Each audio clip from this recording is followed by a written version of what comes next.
So, can you hear me well? And you can speak to me. So good, very good. Wonderful. Okay. So I was trying to figure out what you were getting me into here and how we're implicated in this walk. I was going to interview you and ask you what you thought you were doing. I'm specifically thinking about the challenge of making a film about philosophy, which obviously has a spoken element, but is typically written. And book form allows you to explore something so in depth, 300, 400, 500 pages exploring a single concept. Whereas in a feature-length film, you have 80 minutes in the form of speech that's been recorded, and in the case of this film, each person has 10 minutes. Yes, that is scandalous. I can understand that the others would have 10 minutes, but to bring me down to 10 minutes is an outrage. There's no doubt about it. The thing is, we don't know where this film is going to land, whom it's going to shake up, wake up, or freak out, or bore.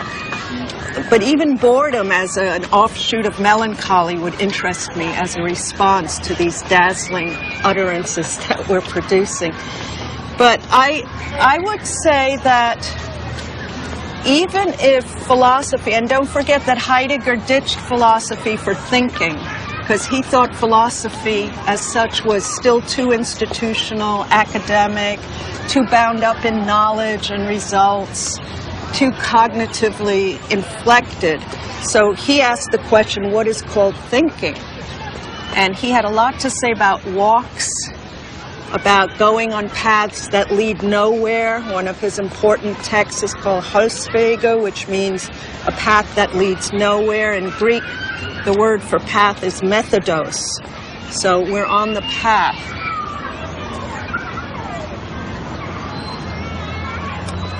One thing I want to ask you about is meaning. Is philosophy a search for meaning? I'm very suspicious historically and intellectually of the promise of meaning, because meaning has often had very fascistoid, non-progressivist edges, if not a core of that sort of thing. Excuse me. So that very often also the emergency supplies of meaning that are brought to a given incident or structure or theme in one's life are cover-ups, are a way of dressing the wound of non-meaning. I think it's very hard to keep things in the tensional structure of the openness, whether it's ecstatic or not, of non-meaning. That's very, very difficult, which is why there's then the quick grasp for a transcendental signifier for God, for nation, for patriotism. It's been very devastating, this craving for meaning, though it's something with which we are in constant negotiation. Everyone wants something like meaning.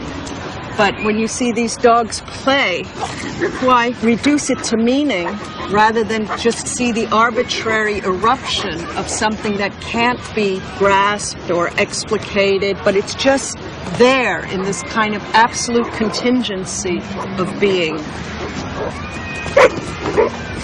To leave things open and radically inappropriable and something and admitting we haven't really understood is much less satisfying, more frustrating, and more necessary, I think. And that's why I think a lot of people have been fed and fueled by promises of immediate gratification in thought and food and junk and so on, junk thought, junk food, and so on. So there's a politics of refusing that gratification. And I know that's crazy making, but I think that's where we have to pull the brakes.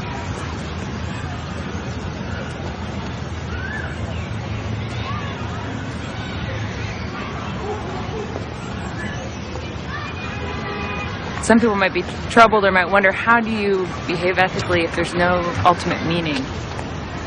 Precisely where there isn't guaranteed or palpable meaning, you have to do a lot of work, and you have to be mega ethical.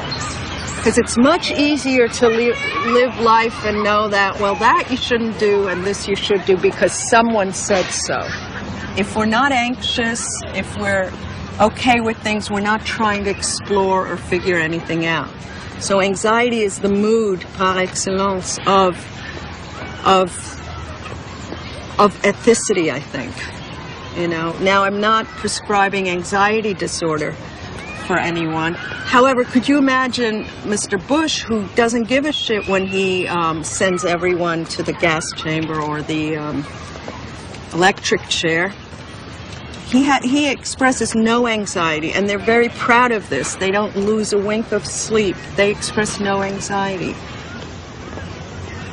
This is something that Derrida has taught. If you feel that you've acquitted yourself honorably, then you're not so ethical.